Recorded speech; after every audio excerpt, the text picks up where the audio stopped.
A few moments later.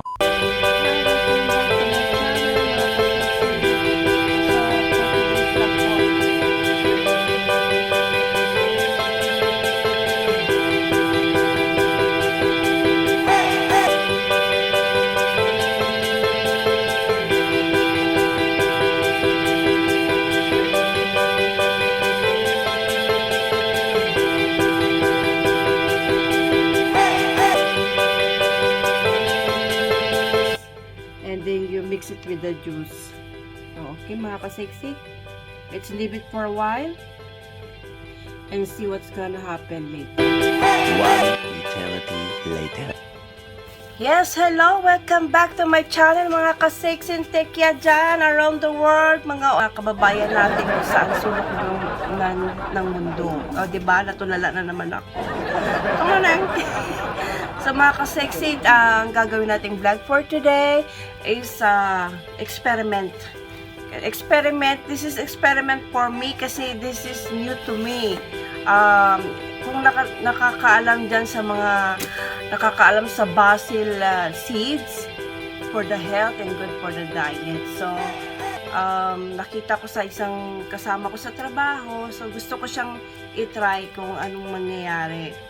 Nakita ko na siya, pero parang iba pa rin yung ikaw yung gumagawa, di ba? So, abangan mga ka-sexics.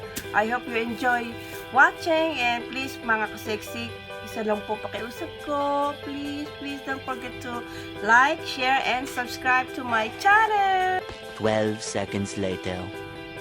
So, yung mga ka-sexy, before doing that experiment, kain muna tayo.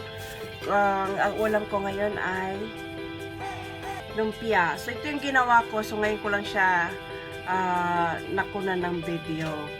Kasi nung gumawa ako, hindi ko siya nakuna ng video. Kasi yung inuna ko pa yung sobra na hinaluan ko ng harina. Ginawa ko siyang beef. Ba yun? Basta yun na yun. Tapos, 5 lang siya. Peki ito mga sexy. Kulang pa yan, pero taste lang. So, haluin ko siya ng bagoong. Akong gumawa nito, bumili ako ng bagoong, tapos niluto ko siya. So, ito yung paborito ko. Pang pagana. Ala, kaya pala ako matangani para pagana. So, hello mga ka-sexy. Natapos ng aking lunch. Sandali lang naman ang lunch ko. So, yung kanina, nag-experiment na ako kanina ng basil. Nilagyan ko na sa tubig. Sa feeling ko, kakaunti lang siya mga kaibigan. Ka-sexy. So, magdadagdag tayo. One eternity later. Ito na mga ka-sexy. So, nihiwalay ko na isa-isa.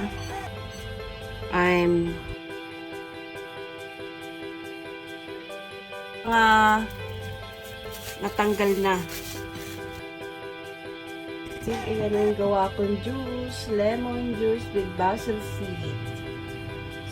One eternity later. Hi guys! Welcome back to my channel. So, ito na nga mga ka-sexy. Katatapos ko lang galing sa trabaho. So, time check po ngayon ay 8:30 ng gabi dito sa UAE. So, mga ka-sexy, natapos ko na yung aking experiment. Sana magustuhan nyo. Please comment down below kung nagustuhan nyo yung ginawa ko. At comment down below po sa gustong mag-challenge sa gusto kong gawin. Para naman po may panibagong content tayo. Kung anong gusto nyo ipagawa sa akin, huwag po kayong mahiyang mag-comment. So, ayan mga ka-sexy, magpapaalam na ako. Salamat sa inyong panunood. Until next time, bye! Mwah.